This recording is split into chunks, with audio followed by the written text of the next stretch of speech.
Assalamualaikum warahmatullahi wabarakatuh. Selamat hari Senin, teman-teman. Hari ini kita akan membahas terkait central tendency atau kalau kalian mungkin sudah kenal dengan istilah mean median modus. Jadi hari ini kita akan membahas terkait central tendency. Tapi sebelum kalian nonton video ini, tolong nonton video yang sebelumnya yang sudah saya share sebelumnya. Link YouTube-nya ditonton dulu. Di situ membahas terkait distribusi frekuensi, karena nanti di sini kalian akan kita akan membahas juga terkait central tendency. Tapi lebih detailnya sudah kalian tonton di video sebelumnya. Jadi nanti kalau untuk em, kalian misalnya dapat data yang banyak atau datanya yang harus dikelompokkan, kalian sudah tahu caranya bagaimana mengelompokkan data atau membuat tabel distribusi frekuensinya. Jadi silakan ditonton video yang satunya lagi yang sebelumnya. Baru di sini kita akan mulai membahas terkait central tendency. Oke, selain itu kenapa saya bikin video tidak Zoom seperti biasanya?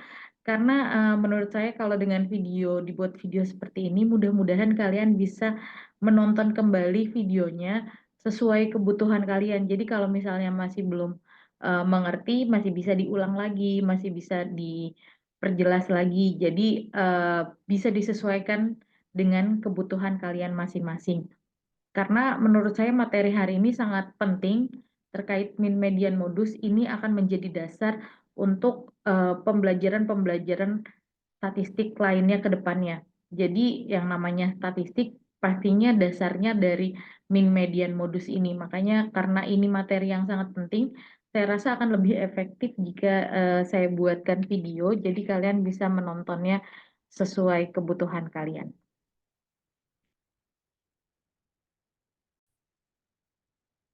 Oke, kita masuk ke materi central tendency.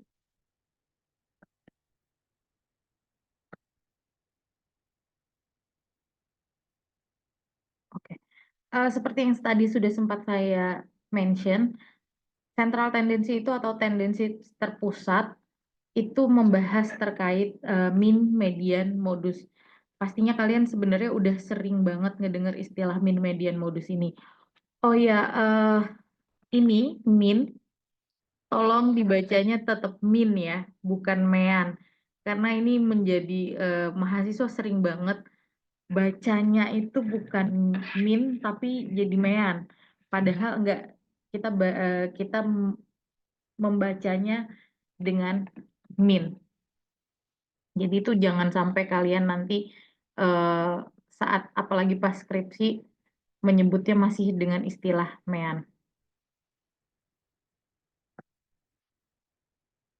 Oke, ini kita lanjut. Gimana sih caranya untuk mencari min, median, modus? Misalnya kita punya data seperti ini, ada ini data terkait tinggi badan seseorang dalam sentimeter. Jadi ada mahasiswa yang tingginya 167 cm, 165, 153, dan seterusnya hingga 178. Apa yang perlu kita lakukan untuk mencari min, median, modus? Oke,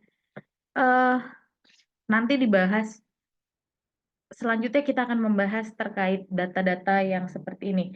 Tapi pada dasarnya ketika kalian mendapatkan data yang seperti ini, datanya masih berantakan, yang pertama harus dilakukan adalah menyusun datanya dulu. Jadi datanya harus disusun, diurutkan dari yang paling kecil hingga paling besar. Kalau di sini kita bisa lihat misalnya yang paling kecil adalah 152. Berarti kita urutkan dari 152.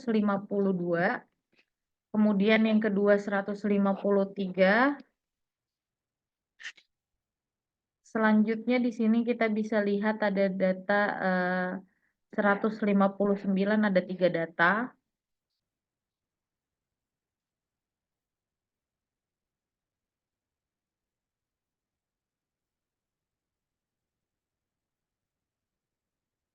Kemudian setelah 159-nya ada 4 data, 159. Kemudian setelah 159, data berikutnya adalah 165.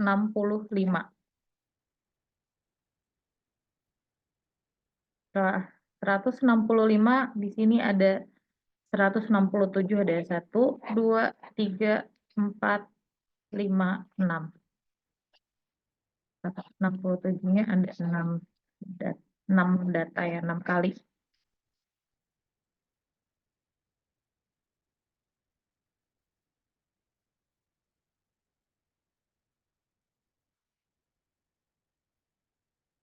Oke, setelah 167, 171 ada 1, 2, 3.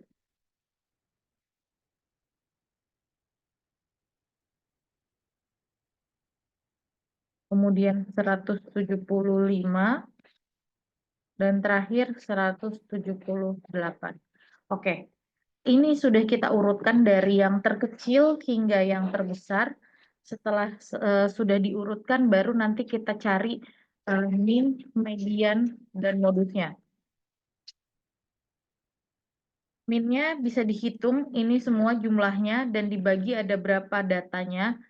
Di sini ada 1, 2, 3, 4, 5, 6. 6 kali 3, 18. Berarti N-nya ada 18. Kemudian ini angka datanya bisa ditambahkan, dijumlahkan dulu semuanya, baru dibagi 18. Itu adalah min-nya. Kemudian kalau mencari mediannya, dilihat mana nilai tengahnya setelah diurutkan, dan modusnya dilihat mana data yang paling sering muncul. Kalau di sini bisa langsung kelihatan ya, karena di sini paling banyak angka 167 yang muncul, berarti modusnya adalah 167. Oke, kita bahas lebih lanjut lagi terkait min, median, modus. Nah, ini ada distribusi frekuensi yang tadi sudah saya katakan. Kalau misalnya datanya data yang banyak, data kayak gini ada 18 data. Tapi kalau datanya udah sampai ratusan, sampai ribuan, nggak mungkin kita ngurutinnya benar-benar satu-satu, terus dihitung misalnya dibikin satu baris yang panjang, baru kita cari mana nilai tengahnya, mana yang paling sering muncul. Itu terlalu ribet, maka yang kita butuhkan adalah distribusi frekuensi. Membuat tabel distribusi frekuensi. Distribusi frekuensi adalah persebaran data yang berisikan informasi nilai-nilai dari sekelompok orang.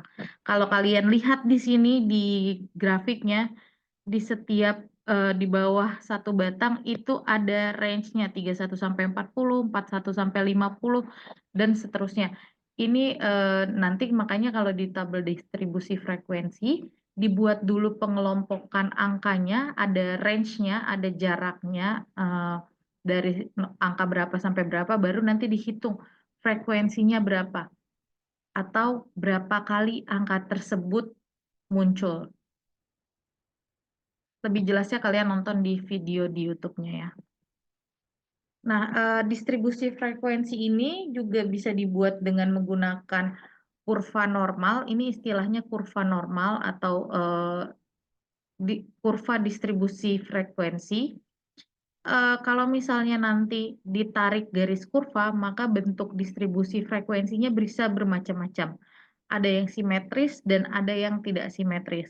Kalau misalnya nilai min, median, modusnya berada pada angka yang sama, maka akan menjadi membentuk satu garis lurus di posisi angka yang sama. Sehingga kurva normalnya atau kurva distribusi frekuensinya akan terlihat simetris. Jadi antara lengkungan yang kiri dengan lengkungan yang kanan itu sama besar, dia simetris. Misalnya minnya 7, mediannya juga 7,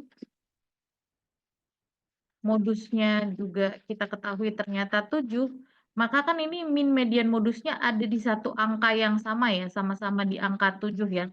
Berarti nanti kalau misalnya ditarik garis, itu akan berada pada satu garis lurus yang sama, eh, satu garis simetris. Sedangkan kalau misalnya modusnya lebih min, median, modusnya tidak berada pada satu garis yang sama, maka bisa saja eh, kurva distribusi frekuensinya akan skewed, akan berbentuk condong ke kiri maupun condong ke kanan. Kalau dia condong ke kiri, maka dia disebut dengan istilah positive skew. Ini lengkungannya lebih besar atau lebih besar porsinya di sebelah kiri. Sedangkan kalau negative skew itu lengkungannya lebih besar porsinya di sebelah kanan. Jadi dia bentuknya tidak simetris kalau sudah ada istilah skewed atau kemiringan.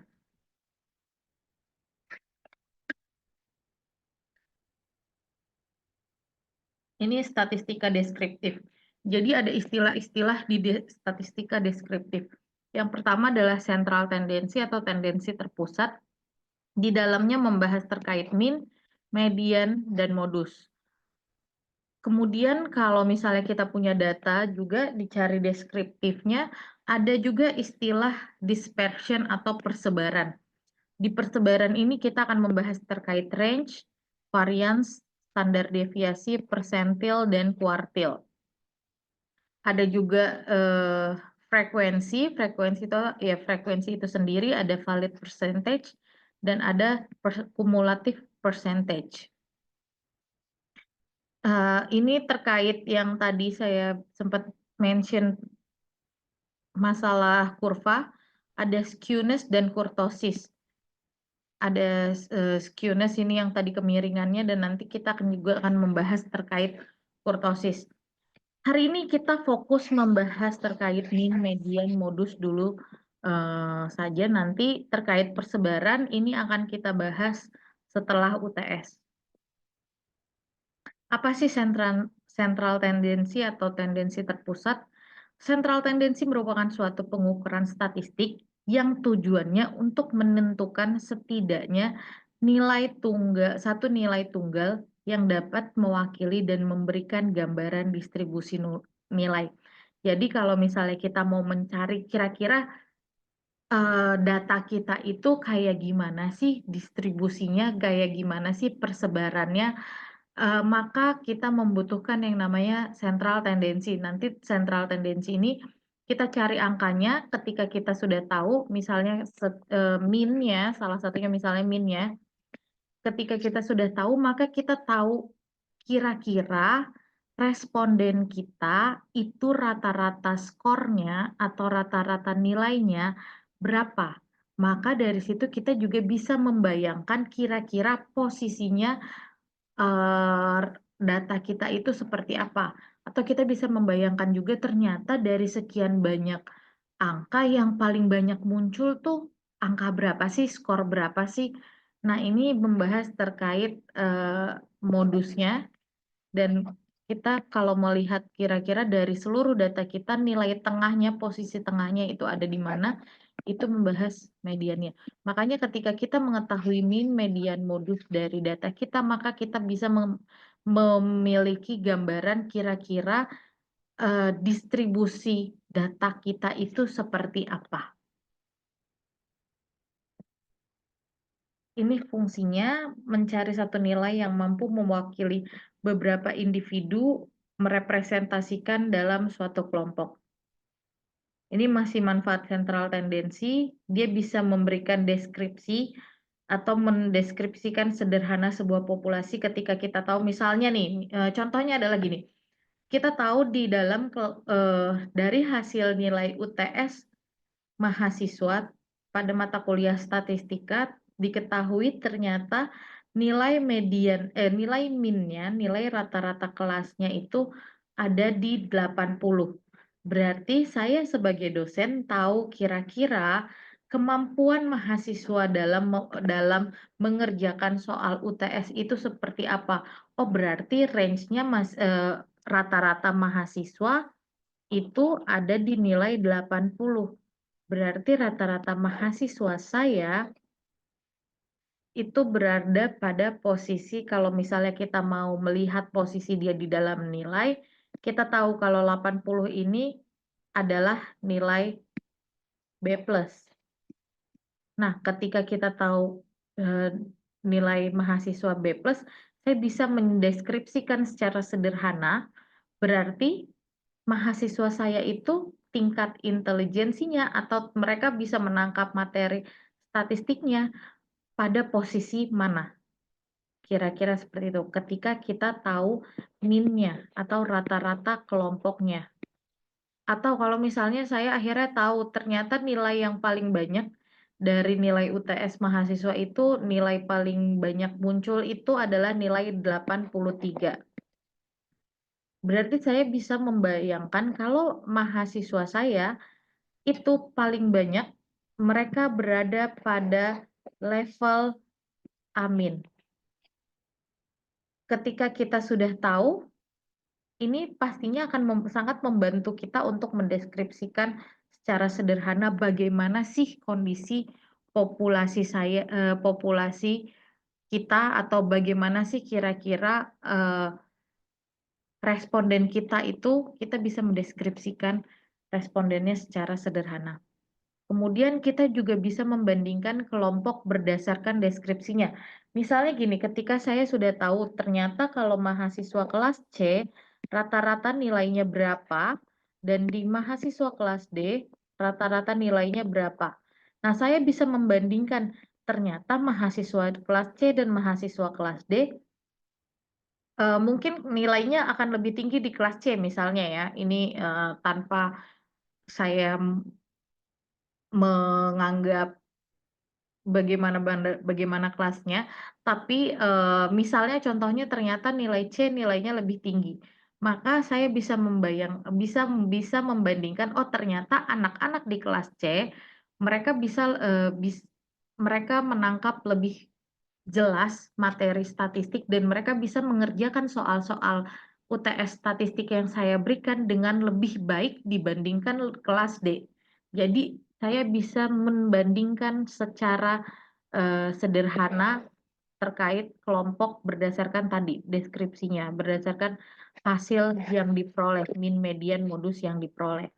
Walaupun kalau membandingkan secara statistik dengan lebih detailnya, itu nggak bisa sesederhana itu, tapi paling enggak dari situ kita punya gambaran mana yang lebih tinggi, mana yang lebih rendah. Bisa dibandingkan secara sederhana seperti itu. Kemudian manfaat selanjutnya adalah analisis awal. Kita bisa mengidentifikasi gambaran awal populasi sebelum melanjutkan analisis statistik inferensial. Jadi kita sudah punya gambaran terlebih dahulu seperti apa sih kondisi respondennya sebelum nanti kita melakukan teknik analisis statistika inferensial. Ini yang tadi sudah sempat saya mention ada 3. Central tendency itu yang pertama adalah mean atau rata-rata, yang kedua adalah median atau median ini adalah nilai tengahnya, misalnya kita punya data 1, 5, 7, 8, 10. Nah, kita punya data seperti ini. Kita bisa menentukan mana yang ada di posisi tengah. Kalau ini kan dia karena ganjil, kita bisa langsung ambil yang di tengah-tengah ini menjadi mediannya. Nilai tengahnya adalah 7. Itu adalah nilai median. Kemudian nilai modus adalah nilai yang paling banyak muncul, paling sering muncul, frekuensinya paling tinggi. Itu adalah nilai modus. Ini definisinya. Modus itu nilai yang paling banyak muncul atau frekuensi kemunculannya paling tinggi. Istilah lainnya the popular karena dia yang paling sering muncul berarti dia yang paling populer, angka tersebut yang paling populer di antara responden kita. Aplikasinya kalau modus ini aplikatif untuk seluruh jenis skala, nominal, ordinal, rasio, interval. Jadi kalau misalnya nanti membahas terkait nominal, ordinal, rasio, dan interval, itu hanya modus yang aplikatif untuk variabel diskrit dan skala nominal. Jadi nggak semua data itu bisa kita cari min, median, modusnya. sesuai berdasarkan jenis skalanya. Kalau misalnya, tapi kalau skalanya nominal, ordinal, interval, dan rasio atau keseluruhan keempat-empat jenis skala data, hanya modus yang bisa digunakan untuk keempat-empatnya. Jadi kalau mau dia data nominal, mau dia data ordinal, mau itu data interval ataupun data rasio, kita tetap bisa mencari mana data atau mana angka yang paling sering muncul, skor mana yang paling tinggi frekuensinya. Jadi modus ini yang paling aplikatif untuk seluruh jenis skala data, dan untuk variabel diskrit dan skala nominal yang paling aplikatif itu adalah modus. Contohnya misalnya pemilihan dosen favorit dilihat dari dosen mana yang paling banyak dipilih mahasiswa. Nah ini kan di sini ada kata-kata dosen favorit dan dilihat dari dosen mana yang paling banyak dipilih. Maka frekuensinya paling sering muncul atau paling sering disebut, dia contohnya jadinya mengidentifikasikan modus. Ini modus dan distribusi frekuensi. Kalau misalnya di diagram batang atau poligon, kita bisa langsung mengetahui yang mana nilai modusnya dengan cara kita lihat mana yang puncaknya paling tinggi. Mana di diagram itu yang posisi puncaknya itu paling tinggi. Maka itu menandakan frekuensinya paling tinggi atau data yang paling sering muncul. Sedangkan kalau di diagram pie chart, kita bisa tahu yang mana menjadi modusnya dengan hanya melihat kira-kira mana pada grafik itu yang proporsinya paling besar atau paling lebar. Seperti ini kan dia potongan pie chart-nya dia paling lebar ya dibandingkan yang lain. Terus kalau kita lihat dari angkanya juga dia 40%, paling tinggi dibandingkan angka-angka lainnya. Ini cara untuk melihat modus di diagram batang, poligon, ataupun di diagram pie atau pie chart. Jadi kalau misalnya kita lihat dari sini, kita bisa tahu kalau ternyata mahasiswa paling banyak menggunakan bus untuk ke sekolah. Karena 40% dari keseluruhan mahasiswa menggunakan bus ketika berangkat ke sekolah. Angkanya atau paling banyak frekuensinya itu yang menjadi yang mengindikasikan modus. Apakah suatu data bisa memiliki modus lebih dari satu? Bisa.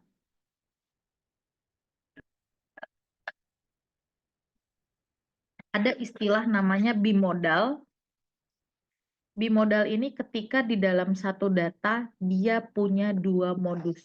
Jadi ternyata di dalam satu data ada dua angka yang paling sering banyak muncul. Jadi sama-sama banyak, angka pertama dengan angka kedua sama banyak. Sehingga bimodal dia mempunyai dua puncak tertinggi. Kalau multimodal itu modusnya lebih dari dua. Jadi kalau misalnya hanya dua bimodal, tapi kalau lebih dari dua, maka istilahnya multimodal. Nih ya, sekumpulan data bisa memiliki lebih dari satu modus apabila pada distribusi tersebut terdapat lebih dari satu skor yang frekuensi munculnya sama tinggi. Jadi misalnya antara seperti ini kan kalau kita lihat dari skor -2 dengan skor 1,5, di sini ya 1,5 antara 1 dengan 2, itu sama-sama 0,2 frekuensinya. Maka angka frekuensinya ini berada pada puncak yang sama. Tadi istilahnya bimodal. Apakah bisa suatu data tidak memiliki modus? Bisa juga. Jadi kalau misalnya ternyata di dalam datanya itu memiliki angka yang sama semua, frekuensi datanya sama semua, nggak ada yang lebih banyak, nggak ada yang lebih sedikit, maka data tersebut tidak memiliki modus. Contohnya tadi yang saya sempat tulis, misalnya 1, 5, 7, 8, 10, ini nggak ada modusnya. Karena semua angka itu muncul hanya satu kali. Jadi frekuensinya sama-sama satu kali. Maka kalau misalnya dibuat menjadi grafik seperti ini, nggak ada puncak tertingginya, tapi puncaknya semua sama tingginya. Sehingga datanya jadi tidak memiliki modus. Ini modus dalam distribusi frekuensi. Kalau misalnya pada distribusi frekuensi yang simetris, nilai modus biasanya ada di tengah-tengah. Tadi karena min median modus berada pada satu garis lurus yang sama. Tapi kalau misalnya pada distribusi frekuensi yang tidak simetris, nilai modusnya tidak di tengah karena dia akan menjadi puncak tertingginya kan. Lengkungan yang paling tingginya ini itu adalah modusnya. Maka kalau misalnya dia positif skew, puncaknya itu ada di sebelah kiri. Kalau misalnya negatif skew, puncaknya atau modusnya ada di sebelah kanan. Jadi nilai modusnya tidak di tengah-tengah. Ini contoh latihannya, silakan kalian kerjakan contohnya dari sini, dari deretan angka ini, berapa modusnya. Tadi tolong disusun dulu terlebih dahulu, baru kalian tentukan kira-kira mana yang paling frekuensi angkanya paling sering muncul atau paling banyak. Ini latihan kedua, kira-kira kalau misalnya seperti ini, berarti modusnya berapa? Bisa dilihat dari frekuensinya. Kemudian kita membahas median. Median ini adalah skor yang memisahkan suatu distribusi frekuensi atas dua bagian yang sama. 50% di bawah median, 50% di atas median. Jadi median ini nilai tengah, dia yang memotong suatu distribusi frekuensi. Jadi bagian sebelah kiri dan sebelah kanannya itu sama. Syaratnya data harus disusun dulu berurutan dari yang terkecil sampai yang terbesar.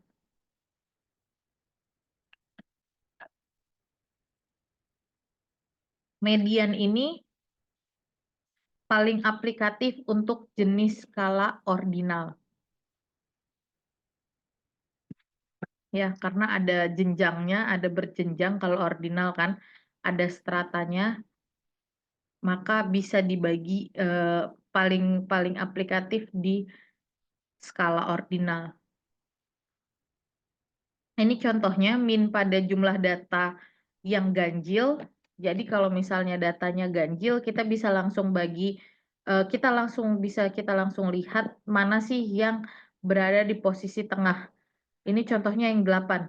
Jadi sebelum 8 ada 2 angka, setelah 8 juga ada 2 angka. Tadi istilahnya 50% di bawah median, 50% di atas median. Maka kalau datanya ganjil, kita bisa langsung pilih nilai tengahnya yang membagi antara kiri dengan kanan menjadi sama banyak. Tapi kalau misalnya datanya genap, seperti ini apa yang harus kita lakukan? Yang pertama tadi datanya disusun terlebih dahulu, kemudian di sini kan berarti untuk membagi data ini menjadi dua bagian yang sama besar, nilai mediannya ada di tengah-tengah antara angka 4 dan dengan angka 6.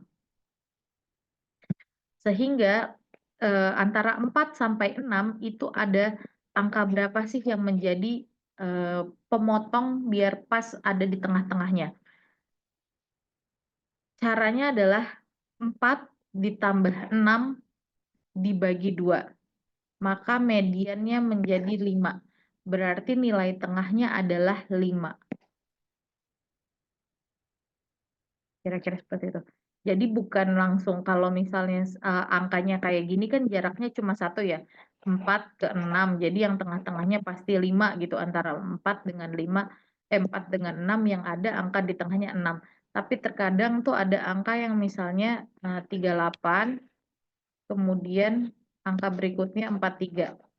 Nah, kalau gini kan ada beberapa angka, maka ya cara menghitungnya tadi 38 tambah 43 dibagi 2. Ini untuk menentukan mediannya.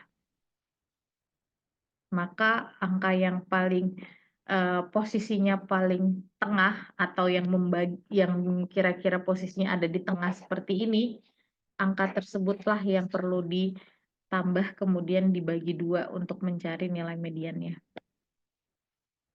Selanjutnya kita masuk ke min. Min ini artinya adalah skor rata-rata yang didapat dari jumlah nilai yang ada dan dibagi jumlah datanya. Jadi skor rata-rata ini didapat dari kita jumlahkan dulu nilai yang ada, kemudian dibagi dengan jumlah datanya, dibagi dengan N-nya. Atau istilah lainnya arithmetic average. Nilai rata-rata pada sampel istilahnya seperti ini, pakai mu. Tapi kalau nilai rata-rata pada populasi, maka ya, simbolnya adalah M atau X bar. Ya, nanti ketika kalian membuat suatu hipotesis, maka ini harus diperhatikan apakah kalian membuat hipotesisnya untuk sampel atau untuk populasi, menggunakan mu kah atau menggunakan M atau X bar. Kalau min ini aplikasinya digunakan pada jenis data skala rasio dan skala interval. Jadi jangan pernah kalian pakai data nominal, kalian cari minnya. Misalnya gini, data nominal itu kan misalnya jenis kelamin ya, laki-laki dengan perempuan. Nah, ketika kalian mencari minnya atau mencari mediannya, gimana caranya menentukan nilai rata-rata dari laki-laki dengan perempuan? Gak mungkin bisa kan? Ini adalah kategori yang berbeda. Atau kalian mencari laki-laki dengan perempuan, kira-kira nilai tengahnya di mana sih? Itu juga nggak mungkin dilakukan. Makanya tadi, kalau kalian mencari min, maka hanya untuk jenis skala yang rasio dengan yang interval saja. Selain rasio dengan interval, sebaiknya tidak dicari minnya. Karena aneh kalau misalnya kalian mencari rata-rata dari laki-laki dan perempuan itu apa. Atau kalian mencari nilai tengah dari laki-laki dengan perempuan itu apa. Tadi yang paling aplikatif untuk seluruh jenis skala hanya modus. Modus bisa dilakukan mau ini buat data nominal seperti ini, itu modus juga tetap masih bisa kita aplikasikan. Ini adalah cara menghitung min. Min itu rumusnya adalah X bar atau min jumlah data dibagi N-nya. Jadi nanti kalau kalian punya data ditambah dulu seluruhnya sehingga kalian bisa mendapatkan jumlah datanya berapa, kemudian ada berapa data di situ, itu akan menjadi N-nya, nanti yang menjadi pembaginya. Ini contohnya. Misalnya di sini ada datanya, ini data 167 tambah 165 tambah 153 dan terusnya sampai kalian tambah ke 178, maka itu adalah nilai jumlah datanya, kemudian dibagi N-nya. N-nya ini kalau kalian hitung 1, 2, 3, 4, 5, 6. 6 kali ke bawahnya 1, 2, 3, 8. 6 kali 1, 2, 3. 6 kali 3 berarti 18. N-nya adalah 18. Nanti dihitung dulu ini keseluruhannya, baru dibagi 18, maka nanti kalian akan mendapatkan min-nya. Ini contoh berikutnya. Kalau misalnya datanya data menggunakan tabel distribusi frekuensi, jadi di sini ada nilai kuisnya, terus frekuensinya di sini, berapakah nilai minnya? Caranya adalah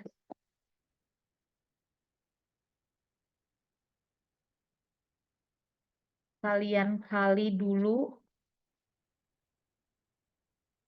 nilai frekuensi dengan nilai kuisnya ini. 10 kali 1 misalnya 10, 9 kali 2 18, 8 kali 4 24, 7 kali 0 0, 6 kali 1 6.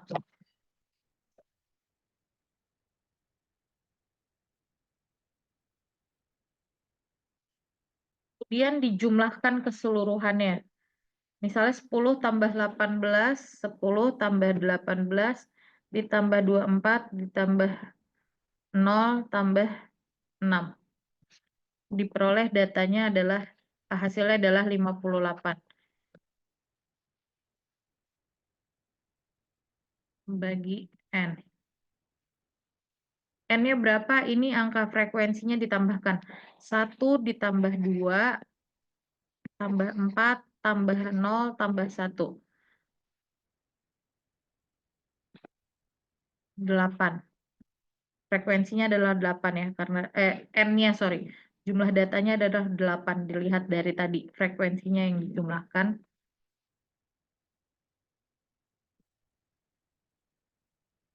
Hasilnya berapa? 58 bagi 8, hasilnya adalah 7,25. Maka minnya, sorry, minnya adalah 7,25. Jadi kalau misalnya hanya satu angka di sini, itu bisa kalian langsung angkanya ini dikalikan frekuensinya, baru didapatkan nilai fx-nya, dijumlahkan nilai fx-nya, ini adalah jumlah datanya, jumlah hasil penjumlahan datanya, kemudian N-nya itu dilihat dengan menjumlahkan keseluruhan frekuensi. Maka nanti didapatkan N-nya berapa, baru dibagi antara hasil penjumlahan dengan dibagi jumlah data. Itu akan menjadi min-nya. Nah, ini beda lagi kalau misalnya data berkelompoknya itu ada range-nya. Seperti ini contoh yang di YouTube sebelumnya. Jadi di sini nilainya 40 sampai 49, frekuensinya 4. Ini gimana cara ngitungnya? Kalau kayak tadi seperti ini, kan ini bisa langsung nilai kuis dikali frekuensi.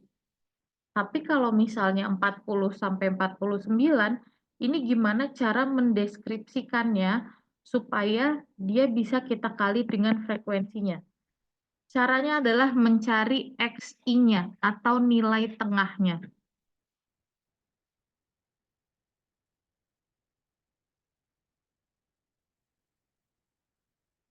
Mencari XI atau nilai tengahnya. Caranya gimana? 49 dikurang 40 dibagi 2. Jadi nilai terbesarnya, nilai terbesar dari di salah satu kelasnya ya, dikurang nilai terkecilnya, di sini kan nilai terbesarnya 49, dikurang 40, hasilnya adalah 9, baru dibagi 2. Berarti 4,5. Berarti berapa nilai tengahnya? Nilai tengahnya adalah 40 atau nilai terendahnya ditambah 4,5. Berarti XI-nya adalah 44,5.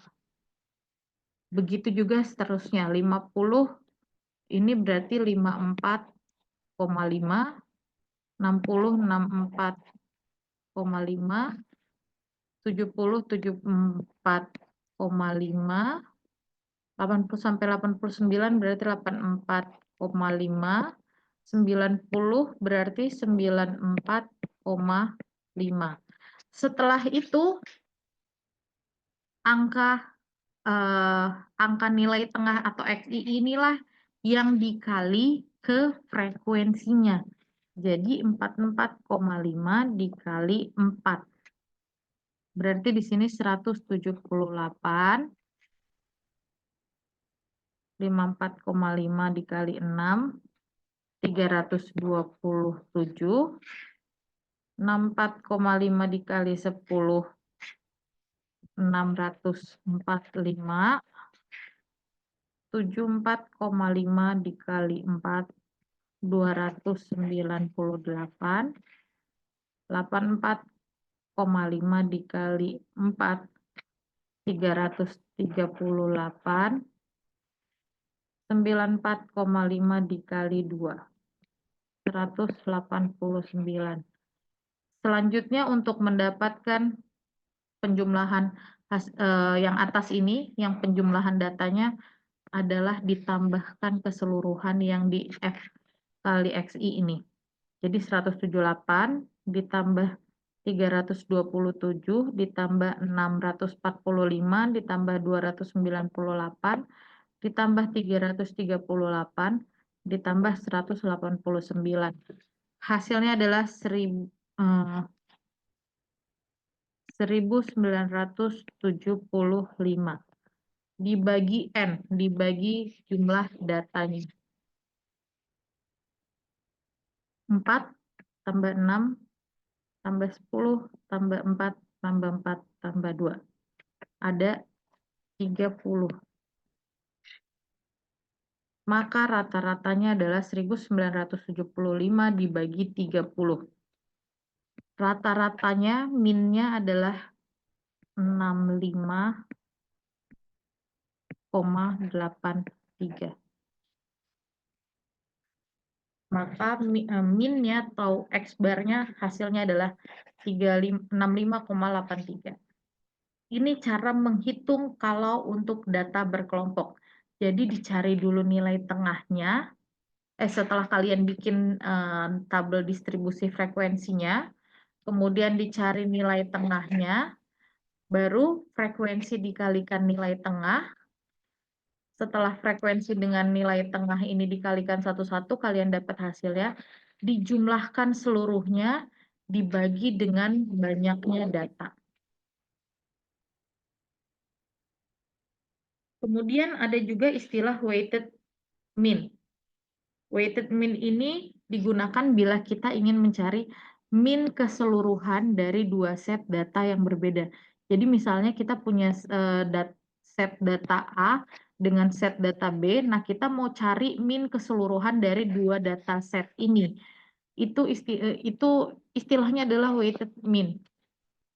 Overall mean atau weighted mean adalah jumlah nilai di kelompok pertama atau jumlah nilai di kelompok A ini ditambahkan dengan jumlah nilai di kelompok kedua atau jumlah nilai di kelompok B, kemudian dibagi jumlah data atau N di kelompok pertama ditambah ditambah jumlah data di kelompok kedua. Contohnya seperti ini. Jadi kalau misalnya ada kelas A itu memiliki 50 mahasiswa dengan nilai rata-rata kuis 75. Sedangkan nilai B memiliki 52 mahasiswa dengan nilai rata-rata ujian dengan nilai rata-rata ujian 80. Gimana cara untuk mencari weighted mean-nya? Contohnya gini, ini kan tadi kelas A, kita tahu kalau kelas A itu ada 50 mahasiswa. Berarti frekuensinya adalah 50 dengan nilai rata-rata kuis X bar-nya adalah 75. Ini adalah kelas A ya. Kemudian kelas B diketahui kalau N-nya itu adalah 52 atau jumlah mahasiswanya 52, sedangkan nilai rata-rata ujiannya atau nilai rata-rata atau min-nya adalah 80. Ini adalah data untuk kelompok kelas B. Kita lihat di tabel kelas A yang tadi N-nya 50, maka untuk mencari jumlah angkanya, jumlah keseluruhan nilainya, 50 dikali 75 karena tadi nilai rata-ratanya adalah 75 dikali frekuensinya, maka didapatkan nilai keseluruhan atau jumlah keseluruhan data di kelas A itu adalah 3.750. Sedangkan di kelas B tadi N-nya ada 52, nilai rata-ratanya adalah 80. Sorry, ini salah tulis ya. Anggap sajalah berarti nilai rata-ratanya 78 ya. Yang ini yang kita ganti ya. 52 dikali 78 hasilnya 4056.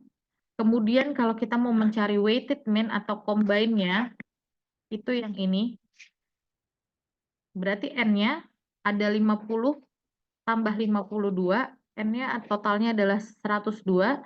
Kemudian kita tambahkan juga jumlah keseluruhan nilai di kelas A ditambah jumlah nilai keseluruhan di kelas B. 3.750 ditambah 4.056 hasilnya 7.086. Maka yang dihitung untuk mendapatkan weighted mean-nya adalah 7.086 atau nilai keseluruhan dari kedua-dua kelas tadi ini dibagi N atau jumlah data keseluruhan dari kedua-dua kelas yaitu 102. Maka diperoleh hasilnya X-nya adalah atau rata-ratanya adalah 76,53.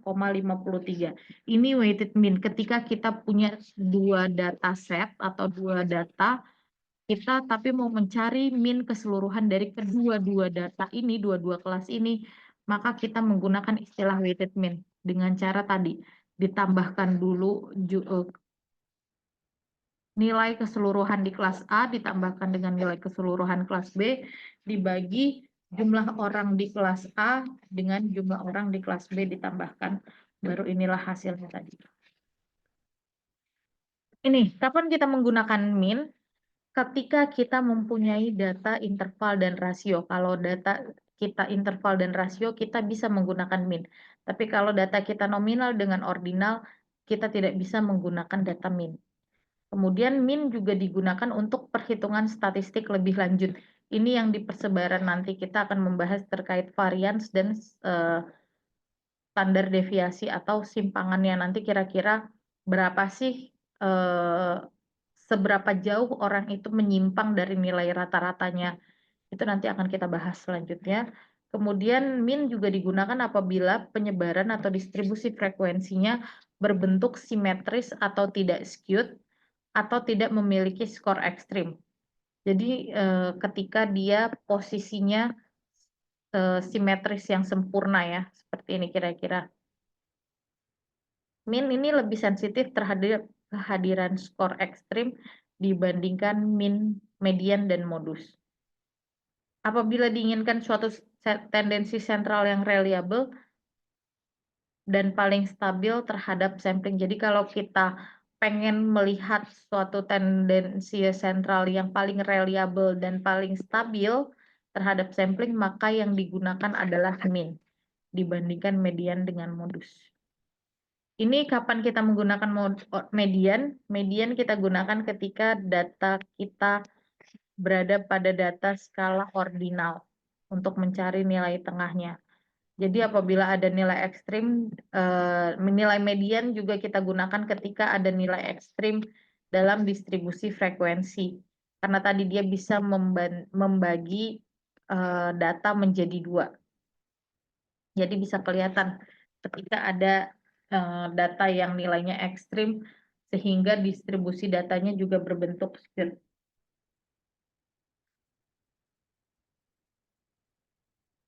Jadi tadi ya, kalau misalnya setelah kita distribusi frekuensi ternyata ada nilai yang ekstrim, maka yang kita gunakan adalah median. Kemudian kalau misalnya juga kita melihat kurvanya tidak simetris, misalnya seperti ini, maka yang kita gunakan adalah nilai tengah atau nilai median tadi. Median juga kita gunakan apabila dalam distribusi frekuensi terdapat nilai yang tidak dapat ditentukan atau tidak diketahui. Kemudian median juga digunakan apabila dalam distribusi frekuensi terdapat satu interval kelas yang tidak memiliki upper limit atau lower limit. Jadi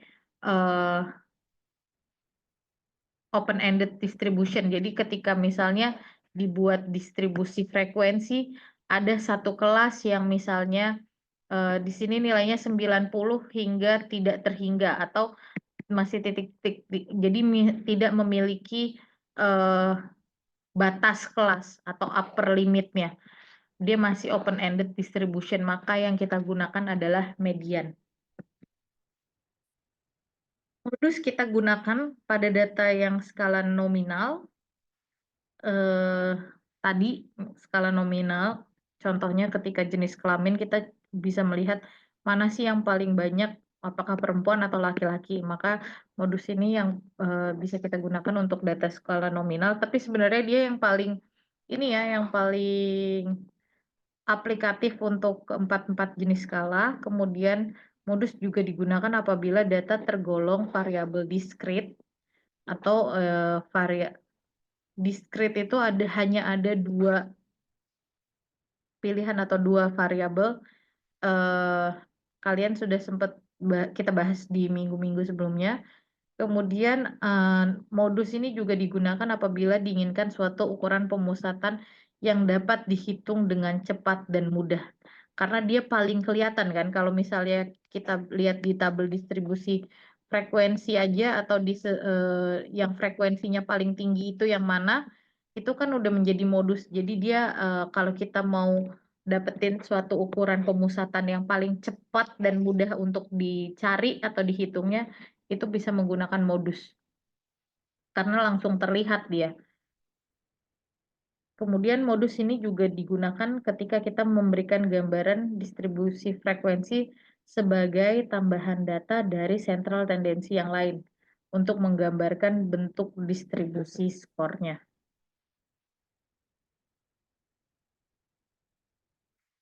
Ini tadi sentral tendensi dan skala pengukurannya. Jadi kalau sentral tendensi modus itu aplikatif untuk skala pengukuran nominal, kemudian median itu digunakan untuk skala pengukuran ordinal, min digunakan untuk skala interval dan rasio. Sebenarnya di sini kalau kalian lihat yang di dalam kurungnya, ini yang diutamakan yang enggak ada di dalam kurungnya. Tapi untuk data ordinal, selain median, modus juga bisa digunakan. Kemudian untuk data interval dan rasio, itu min, median, modus, itu ketiga-tiganya bisa digunakan. Tapi kalau kalian lihat di data nominal, itu nggak bisa yang namanya menggunakan min dan median. Dan di data ordinal itu nggak bisa menggunakan data min. Ya, jadi ini jangan salah, nanti pas UTS ini penting. Kalian nanti akan diberikan sebuah data, kalian yang tentukan sendiri, ini menghitungnya gimana. Apakah yang dicari minnya, apakah yang dicari mediannya, apakah yang dicari modusnya. Untuk menentukannya dilihat dari skala datanya. Dia jenis skala datanya termasuk yang apa? Termasuk ke nominal kah? Termasuk ke ordinal kah? Atau termasuk ke interval atau rasio? Nah, kalau misalnya nominal berarti yang bisa digunakan yang mana? Yang mana aja? Kalau ordinal yang bisa digunakan yang mana aja? Nah, ini menentukannya ya. Jadi, karena gini, logikanya balik lagi ke tadi. Logikanya gimana caranya kalian mencari nilai tengah atau nilai rata-rata untuk jenis kelamin. Kalau misalnya walaupun kita coding ya, misalnya kita coding laki-laki itu 1, perempuan itu 2. Nah, ternyata setelah dihitung, ada beberapa perempuan dan ada beberapa laki-laki. Kalau misalnya kita tetap kekeh mau mencari X bar atau minnya, 1 ditambah 2 terus dibagi 2 gitu. 1 tambah 2 dibagi 2, karena ini kan ada 2 data ya. 1 tambah 2, 3 bagi 2 sama dengan 1,5. Nah, gimana caranya mendefinisikan jenis kelamin 1,5? Apa artinya jenis kelamin 1,5? Kalau rata-rata jenis kelamin 1,5, terus apa maksudnya? Nah, itu kan nggak mungkin ya dilakukan. Jadi, makanya tadi dipahami dulu ini datanya menggunakan skala data yang mana, baru nanti ditentukan pengukuran yang tepatnya itu pakai pengukuran yang mana. Nah, ini teman-teman akan ada penugasan yang harus kalian kerjakan sekarang. Jadi dikumpulkan hari ini juga aja, biar nggak usah terlalu banyak bebannya, kalian juga masih fresh, baru dapat pemahamannya. Yang pertama adalah, misalnya di dalam satu kelas rata-rata berat badan 5 orang adalah 68 kilogram. Jika satu orang dengan berat 70 kilogram meninggalkan kelompok, rata-rata berat badan dari 4 kelompok yang tersisa adalah 67. Berapa berat badan orang yang baru meninggalkan kelompok? Nah, kemudian ini dicari juga, ada data seperti ini, min median modusnya berapa, kemudian ini ada data berikutnya juga, min median modusnya, ini dibuat di dalam tabel distribusi frekuensi, ya nomor 3. Oke, silahkan dikerjakan penugasannya. Kalau misalnya masih ada yang belum jelas, masih ada yang perlu ditanyakan, kita bisa diskusikan kembali apa yang masih belum jelas dan perlu dibahas kembali. Oke, terima kasih sudah mendengarkan teman-teman. Untuk pertanyaannya boleh dituliskan di kolom chat, nanti saya akan balas. Tapi selain saya pun, kalau ada teman-teman lainnya yang mau membalas, boleh banget balas. Jadi kita bisa, pembelajarannya nggak hanya dari saya, tapi bisa juga dari sesama kalian, antara kalian dengan teman-teman kalian. Nanti kalau misalnya ada yang, walau nggak masalah, nggak usah takut salah ya. Nanti kalau misalnya masih ada yang kurang tepat akan saya luruskan kembali. Jadi silahkan dituliskan pertanyaannya di kolom komentar di Teams, dan kalian silahkan, teman-teman yang lainnya silahkan juga coba menjawab pertanyaan dari temannya tersebut. Oke, ini sekaligus saya mengingatkan minggu depan adalah pertemuan ke-7 dan itu akan menjadi minggu kuis. Jadi teman-teman silakan dipersiapkan dirinya untuk menghadapi kuis di minggu depan. Jadi minggu depan, kalau misalnya kita masih perlu ada yang dibahas atau perlu review, kita bisa Zoom sebentar dulu buat review, kita membahas kira-kira apa yang mau ditanyakan, apa yang masih belum jelas, makanya kalian tulis di Teams apa yang perlu dibahas dulu, apa yang perlu ditanyakan dulu. Jadi kita bisa Zoom di minggu depan untuk membahas pertanyaan-pertanyaan kalian. Kalau tidak ada pertanyaan ataupun setelah kita Zoom membahas pertanyaan, maka kita akan lanjut dengan kuis. Gimana bentuk kuisnya nanti akan saya informasikan lebih lanjut ya terkait kuisnya. Yang jelas materinya pertemuan 2 sampai pertemuan 6. Berarti materinya adalah dari awal terkait bagaimana statistik dengan psikologi ya kalau nggak salah saya, sampai tadi central tendency, min median modus. Itu yang akan menjadi kuisnya. Setelah itu di minggu ke-8 kita akan UTS. Jadi minggu depan itu untuk, saya juga ingin mengetahui kira-kira kalian sudah pada paham atau belum terkait materi-materinya, dan itu akan menjadi nilai individu kalian, ya. Jadi nanti mungkin kalau di UTS dengan UAS, nilai yang didapatkan adalah nilai kelompok. Tapi yang membedakan antara kalian dengan teman kalian di dalam kelompoknya, itu lewat nilai kuis ini. Maka kerjakan sebaik mungkin, dipelajari sebaik mungkin materinya, ada yang masih belum ditanya, ada yang masih belum jelas, kalian punya waktu 1 minggu untuk menanyakan di kolom Teams, baru kita bahas di minggu depan kalau masih ada. Kemudian jadi, diperjuangkan sebaik mungkin karena ini nanti akan berkaitan dengan nilai individu kalian, yang menentukan juga nanti nilai akhir kalian. Oke, selamat belajar teman-teman. Sampai ketemu.